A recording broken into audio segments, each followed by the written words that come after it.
Hello viewers, welcome to my channel English grammar by Gautam Bahadur. আজকের বিষয়টা হচ্ছে একটি গুরুত্বপূর্ণ ভার্ব।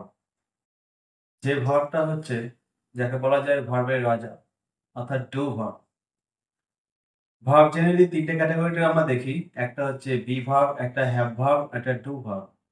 তার মধ্যে ডু ভার্বের লিস্ট সেটা হচ্ছে অনেক লম্বা চওড়া হয়। কারণ ডু মানে হচ্ছে করা বা অ্যাকশন। আমরা অ্যাকশন অর্থাৎ আমাদের সফটওয়্যার এবং হার্ডওয়্যার অর্থাৎ আমাদের শরীরের বিভিন্ন অঙ্গ প্রত্যঙ্গ, যাকে আমি হার্ডওয়্যার বলছি, এবং ব্রেন, তাকে সফটওয়্যার বলছি, এদের সংমিশ্রণে যে সমস্ত কাজকর্ম হয় সারাদিন 24 ঘন্টায় যতগুলো আমরা কাজ করে থাকি, সেই সমস্ত কাজকর্মের যত রকমের ভার্ব হয় ইংরেজিতে, তাদের মাদার ভার্ব হচ্ছে ডু ভার্ব। অর্থাৎ সবার ক্ষেত্রে আমরা ডু। কি করে বলবো বা কি করে বলছি এই কথা বলার সহজ কারণ হচ্ছে আমরা যত ধরনেরই ভার্ব করি না কেন, যেমন প্লে, রিড, ইট, রান, সিট, প্রচুর আছে। এই সমস্ত ভার্বকে যখন আমরা ইনডিফিনিট টেন্সে নেগেটিভ করব, তখন আমাদের একজনই কাজে আসবে, সে হচ্ছে ডু। যেমন আই রিড, আমি পড়ি, এটাকে নেগেটিভ করতে গেলে কি হবে? I do not read. তাহলে ডু লাগছে। তো এইরকম যত এ ধরনের অ্যাকশন ভার্ব আছে, প্রত্যেক কটাতে নেগেটিভ এবং ইন্টারোগেটিভ করতে গিয়ে আমাকে ডু লাগবে। সুতরাং ডু হচ্ছে এদের মাদার ভার্ব। তো আজকে সেই ডু ভার্ব কত রকম ভাবে ব্যবহার করা যায়, সেন্টেন্সে কি কি অর্থ বহন করে, সেই বিষয় নিয়ে আজকে একটা ছোট্ট ক্লাস। অনুরোধ থাকলো ক্লাসটা পুরোটা দেখবেন। তো সিট বেল্ট বেঁধে নেন, আজকে জার্নি শুরু করছি।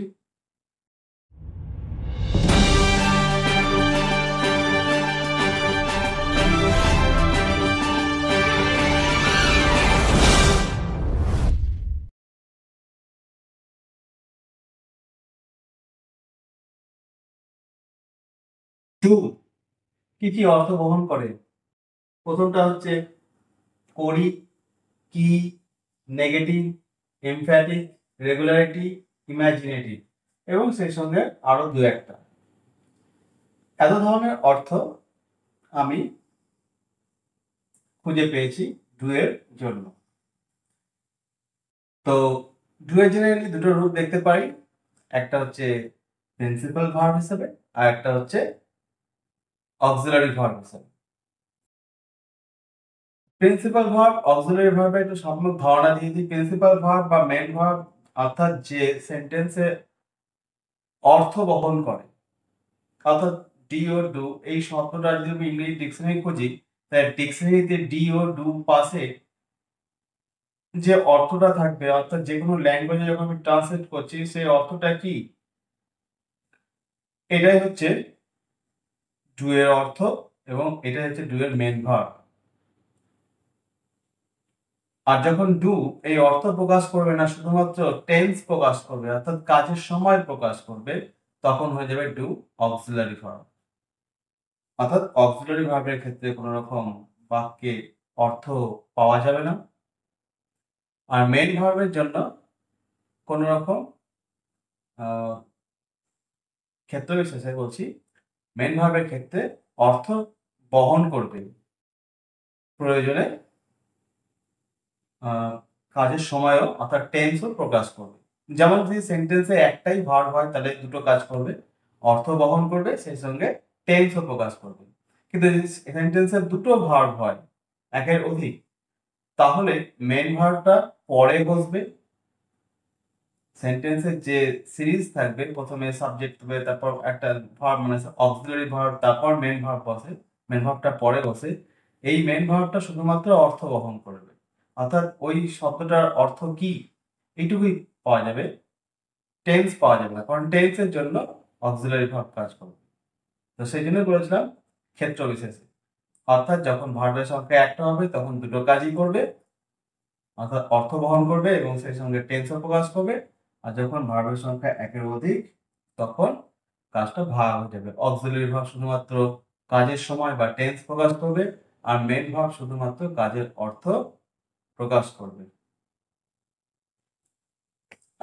তো প্রথমে দেখে নেওয়া যাক এই ডু কাদের সঙ্গে কেমন ভাবে শেয়ার করা হয় প্রেজেন্ট ইনডেফিনিট টেন্সে।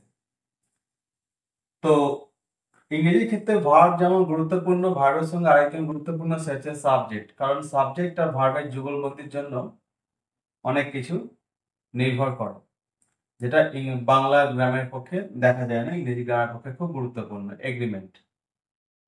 তো একটা সাবজেক্টের দুটো বিষয় দেখতে হয়, সেটা কোন পার্সেন্ট আর কোন নাম্বার। এর উপর চুজ হবে বা চয়েস করি আমরা যে ভার্বের কোন ফর্ম কোথায় বসবে। তো যেমন first person, second person, third person, singular, plural. First person I যদি বসে তখন ডু বসবে, উই বসলে ডু বসছে, অর্থাৎ কোনো চেঞ্জ নেই। সেকেন্ড পার্সন ইউ আর ইউ, ইউ ডু, এখানেও কোনো চেঞ্জ নাই। Third person singular he, she, it আর রাজা, যে কোনো নাম, সেক্ষেত্রে ডাজ বসছে, এইখানেই একমাত্র চেঞ্জ আছে, ডাজ। থার্ড পার্সন প্লুরাল নাম্বারও ডু বসছে, they do, he does, she does, it does, Raja does, Gaja does. কিন্তু যে প্লুরাল নাম্বার হয়ে যাচ্ছে, অর্থাৎ এরা একত্রিত হয়ে যেটা হচ্ছে সেটা হচ্ছে দে, এবং দে ক্ষেত্রে আমরা ডু বসাচ্ছি। তাহলে এই হয়ে গেল ডু কার সঙ্গে কিভাবে কোঅ্যাবিট করছে। এবার দেখব সেন্টেন্সে ডু কি কি অর্থ বহন করে। যদি মেইন ভার্ব হয়, সেন্টেন্সে যদি মেইন ভার্ব হিসেবে বসে, তবে মেইন ভার্বের কাজ হচ্ছে অর্থ প্রকাশ করা, তখন শুধুমাত্র অর্থ প্রকাশ করবে। আর যদি একটাই সংখ্যায় হয় তাহলে দুটো কাজই করবে, অর্থ প্রকাশ করবে এবং টেন্সও প্রকাশ করবে, যেটা একটা ভার্বের দায়িত্ব। আই ডু ইট, এখানে এই ডুটা হচ্ছে মেইন ভার্ব, যার অর্থ হচ্ছে, এবার ডুটাকে আমি ডিকশনারিতে সার্চ করে দেখবো, ডু এর পাশে লেখা আছে ভার্ব প্রেজেন্ট টেন্স এবং এটার অর্থ করি, পারফর্ম। তো আই ডু ইট, তাহলে এখানে ডু, ডু বলতে এখানে করি প্রেজেন্ট টেন্সও আছে এবং সেই সঙ্গে ডু বলতে করি, এটা ট্রান্সলেট করলে বাংলাতে তাই করি অর্থ আসছে। আই ডু নট ডু, এখানে দুটো ভার্ব আছে, ডু আবার একটা ডু। তাহলে বলছিলাম যখন ভার্বের সংখ্যা বেড়ে যায়, একের অধিক হয়ে যায়, তখন শেষের ভার্বটা হয় মেইন ভার্ব। তাহলে প্রথমটা কি হলো? Auxiliary verb. অক্সিলারি ভার্বে কোনো রকম অর্থ হয় না, কিন্তু সময় প্রকাশ করে, অর্থাৎ টেন্স প্রকাশ করে, কাজটা কোন সময় হচ্ছে সেটা প্রকাশ করে। আর মেইন ভার্বটা শুধুমাত্র অর্থ প্রকাশ করে। এটা বাংলা রূপান্তর করলে কি হয়? আই ডু নট ডু, আমি করি না। কিন্তু যদি আমি ওয়ার্ড ফর ওয়ার্ড ট্রান্সলেট করতে যাই তাহলে কি হবে? আই ডু নট ডু, আমি করি না, করি ইহা। এই ধরনের কোনো মানে হয় না, এভাবে আমরা পড়তেও পারবো না। সুতরাং আই ডু নট ডু মানে হচ্ছে আমি করি না। তাহলে এখানে ডু এর কোনো রকম অর্থ নেই, অর্থাৎ ডু এর কোনো রকম অর্থ নেই। কখন হচ্ছে? যখন নেগেটিভ সেন্সে করছি। তাহলে কেন বলছে? ফালতু ফালতু একটা সেন্টেন্সকে বড় ক্রিটিক্যাল বানিয়ে লাভ কি না, এটা বানানোর জন্য দরকার হয়েছে এই সাবজেক্টের সঙ্গে ভার্বের একটা এগ্রিমেন্ট আছে, আই প্রেজেন্ট টেন্সে তাই ডু বসেছে, এবং নট, এই নট বসাতে গেলে একটা অবশ্যই অক্সিলারি ভার্ব লাগবে। তো যেহেতু এটা ইনডিফিনাইট টেন্সে আছে এবং অ্যাক্টিভ, সেজন্য এখানে ডু বসেছে। তাহলে এই ডুটার কোনো অর্থ হচ্ছে না, শুধুমাত্র টেন্স প্রকাশ করছে প্রেজেন্ট ইনডিফিনাইট টেন্সে, এবং সাবজেক্টের সঙ্গে এগ্রিমেন্ট করছে। সাবজেক্টের সঙ্গে ডু বসে, সাবজেক্টের সঙ্গে ডু বসেছে। আর দ্বিতীয় ডুটা, এই দ্বিতীয় ডুটা হচ্ছে শুধুমাত্র ডু হিসেবে বসেছে, অর্থ প্রকাশ করছে, যার মানে হচ্ছে করি। ডু আই ডু ইট, তাহলে এখানে দেখা যাচ্ছে যে এই সাবজেক্টকে টপকিয়ে, অর্থাৎ ইনভার্সন, ইনভার্সন মানে হচ্ছে ইংরেজি গ্রামার সিনট্যাক্সে যেটা স্বাভাবিক সিনট্যাক্স হয়, অর্থাৎ এস ভি ও, সাবজেক্ট ভার্ব অবজেক্ট, যদি কোনো কারণে তারা নিজেদের স্থান পরিবর্তন করে, এই পরিবর্তনকে বলা হয়, বা এই স্থান পরিবর্তনকে বলা হয় ইনভার্সন। কোনো বিশেষ অর্থ, বিশেষ উদ্দেশ্যে তারা স্থান পরিবর্তন করে, তো যেমন দেখা যাচ্ছে যে সাবজেক্টের আগে অক্সিলারি ভার্ব, জেনারেল সেন্সে সাবজেক্টের পরে বসে, যেমন সাবজেক্টের পরে বসেছিল, কিন্তু এখানে সাবজেক্টের আগে বসেছে।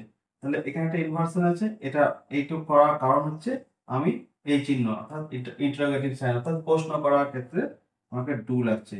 তাহলে এই ডুটা কোনো অর্থ হচ্ছে না, অর্থাৎ এটা একটা অক্সিলারি ভার্ব। দ্বিতীয় দুটো হচ্ছে মেইন ভার্ব। মেইন ভার্ব মানে অর্থ প্রকাশ করছে। ডু আই ডু ইট, আমি কি এটা করি? তাহলে আমি কি এটা করি প্রেজেন্ট টেন্সের জন্য আই এর সঙ্গে ডু থাকছে, আই এর সঙ্গে যেমন ডু ছিল আই এর সঙ্গে ডু থাকছে, শুধুমাত্র নিজের স্থানটা পরিবর্তন করেছে। পরে ছিল আই এর পরে আই এর আগে চলে এসেছে। তাহলে এটা নেগেটিভ সেন্স, সরি, এটা ইন্টারোগেটিভ সেন্সে হচ্ছে এবং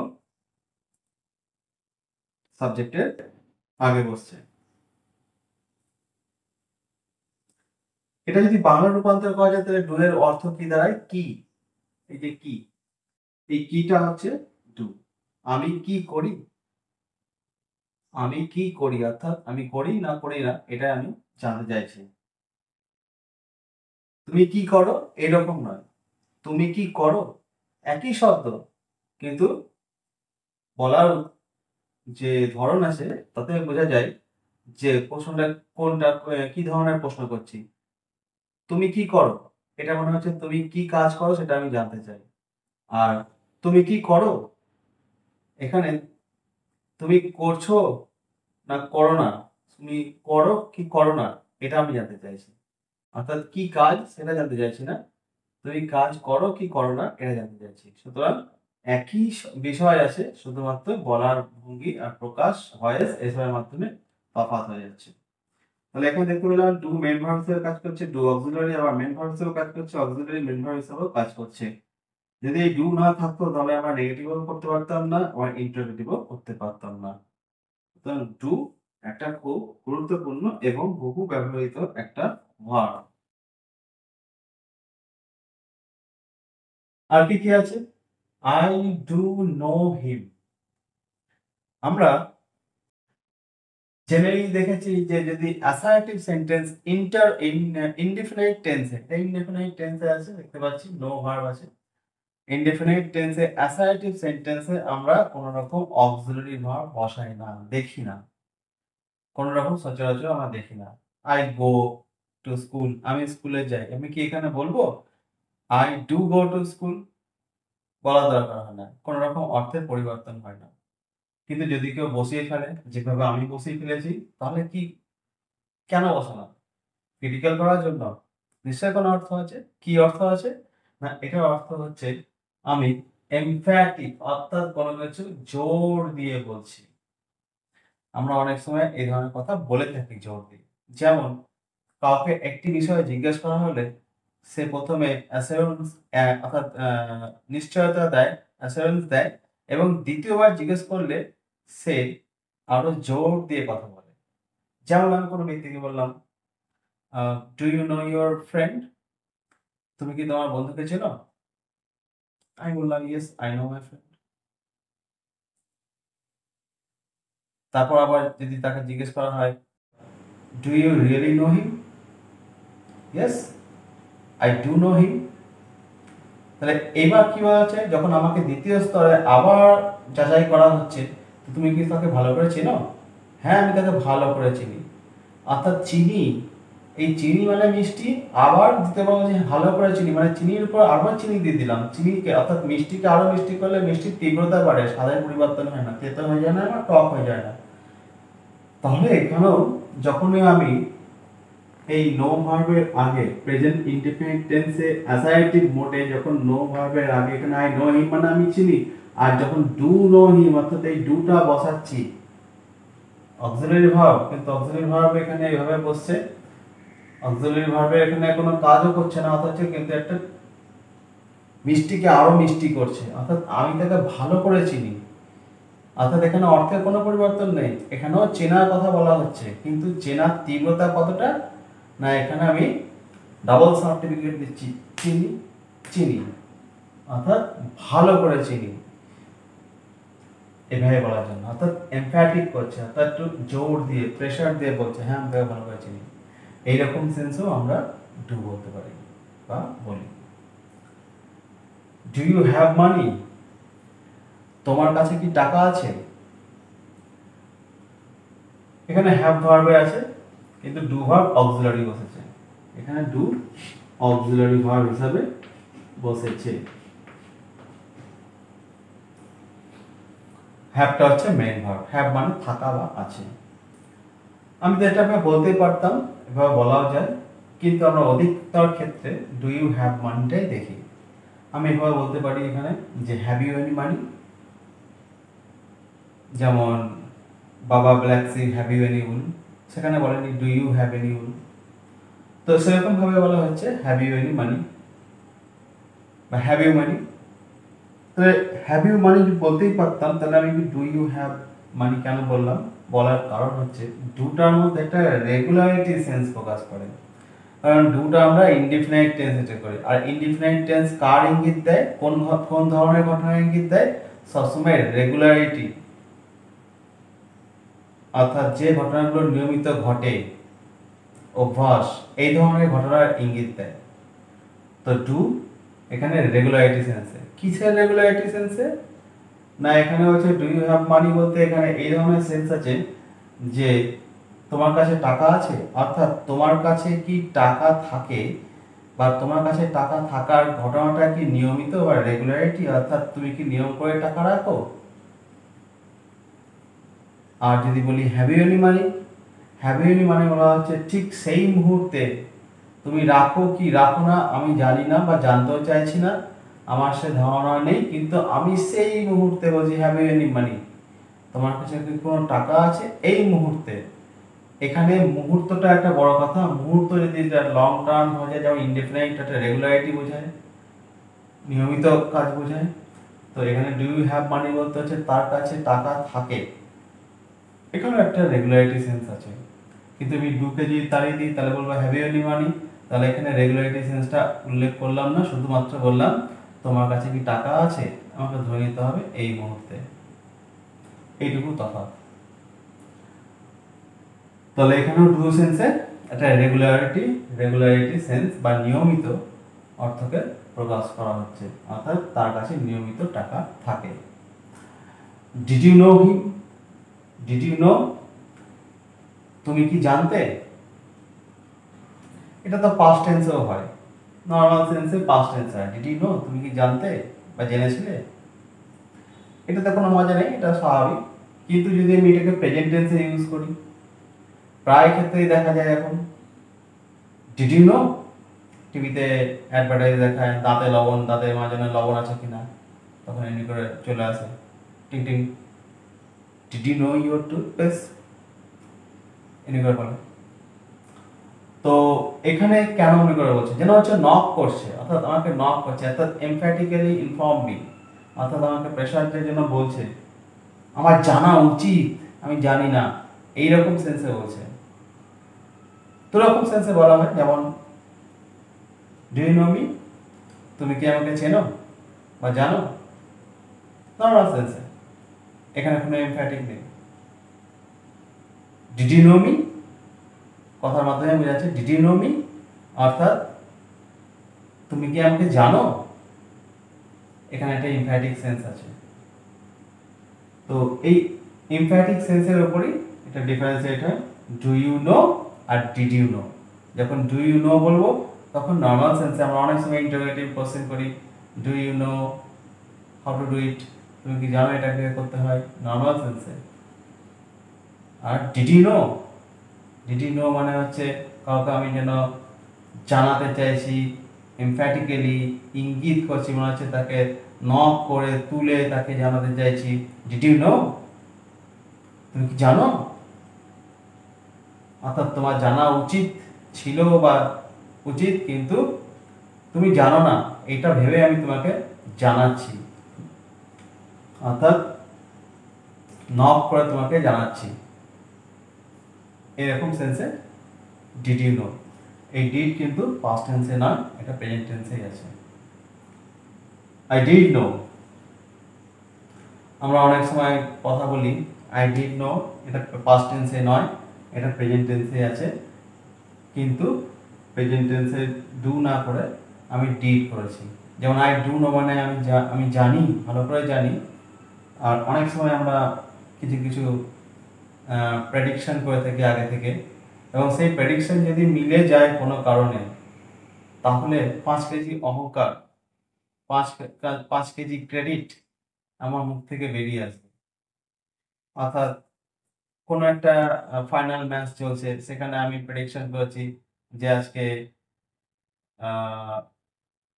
যেমন কিছুদিন আগে যে খেলাটা হলো, ইউরো কাপ ফাইনাল খেলা হলো, সেখানে স্পেন জিতলো, ফ্রান্স হেরে গেল। এবার দেখা যাচ্ছে যে আমি বলেছিলাম যে স্পেন 1 গোলে জিতবে, তো তাই হলো, 1 গোলে জিতে গেল। যেই জিতে গেল তখন আমার মধ্যে একটা অহংকার, একটা ক্রেডিট নেওয়ার ইচ্ছা জমে গেল। ইয়েস, আই ডিড নো, আমি জানতাম স্পেন জিতবে, আমি জানতাম। কথাটা কখন বলছি? যখন সেই মুহূর্তে জিতে গেল তখন বলছি আমি জানতাম। তাহলে আমি জানতাম, এই যে কথাটা বলছি, এই যে এর মধ্যে 1 কেজি যে ক্রেডিট বা 1 কেজি যে অহংকার, যে হ্যাঁ আমি বিশাল পণ্ডিত, আমি আগে থেকেই জানতাম। এই যে ধরনের যে একটা আউটব্রাস্ট, ইচ্ছে প্রকাশ, তাকে প্রকাশ করে did. I did know, if you do, I would do.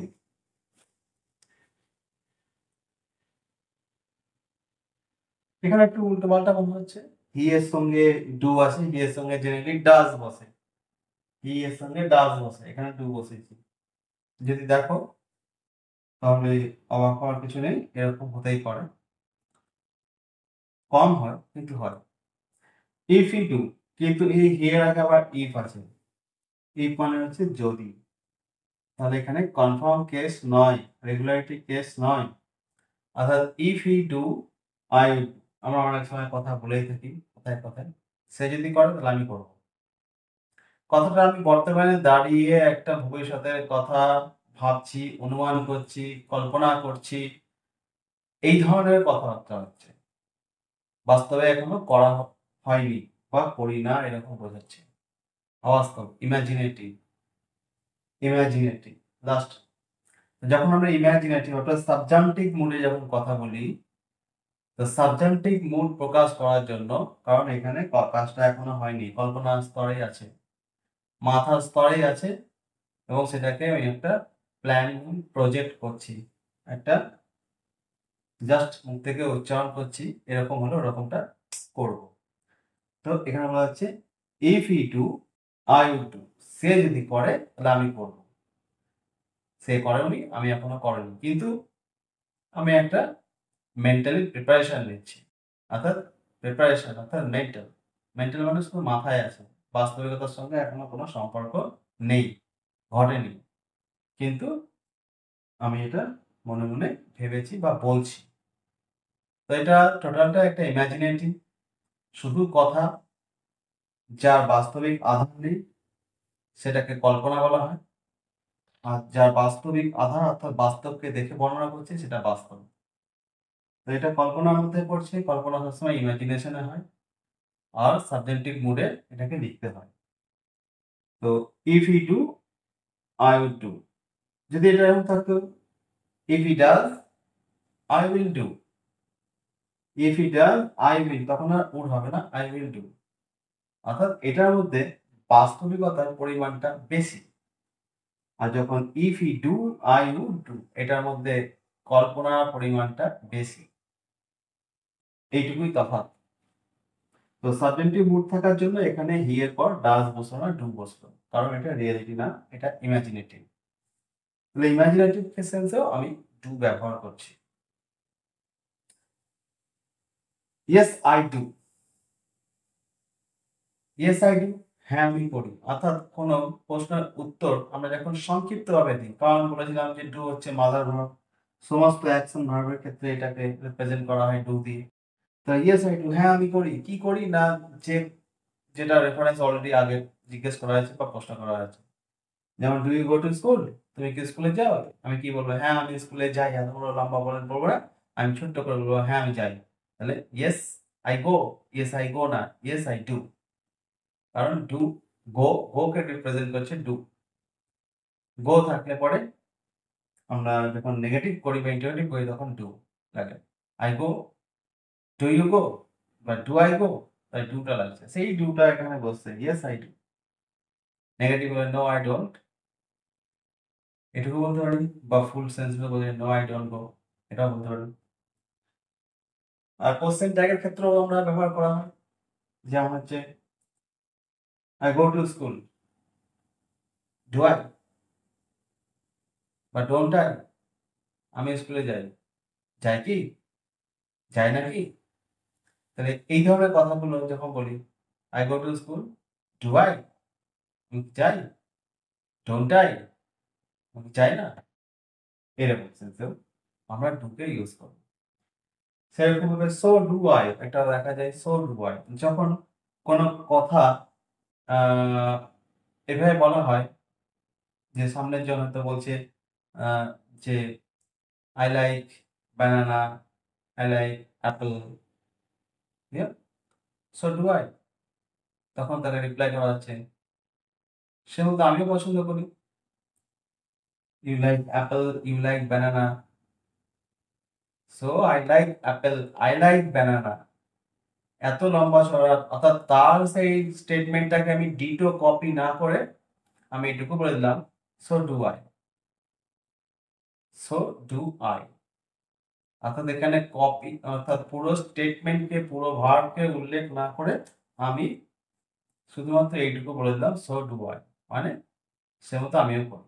তুমি যে মতো পছন্দ করো, যে যে জিনিসগুলো যেভাবে পছন্দ করো সেই মতো আমিও করি, সো ডু আই।